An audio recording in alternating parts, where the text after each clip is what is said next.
पंजाब हुकूमत ने अपनी नौयत के पहले स्टेट ऑफ द आर्ट सरकारी कैंसर अस्पताल की तामीर का ऐलान कर दिया। वज़ीर ख़जाना मुश्तबा शुजाउर रहमान ने बजट तकरीर में बताया कि सूबे में 30 अरब रुपए की लागत से Nawaz Sharif institute of cancer treatment and research कायम किया जाएगा, जिसके लिए 50 करोड़ रुपए की रकम रवा माली साल के आखिरी 3 माह के तरक्याती बजट में मुख्तस कर दी गई।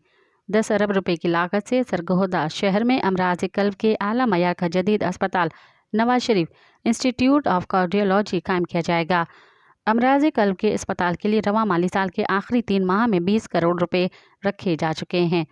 PKLI इन डेवलपमेंट फंड के लिए रवा माली साल में 10 अरब रुपए की खती रकम मुख्तस कर दी गई। मज़ीद ख़बरन ऐं तफ़सीलात लाइ विज़िट कयो असांजी वेबसाइट www.awamiNewsHD.com ऐं ॾिसंदा रहो अवामी न्यूज़ HD।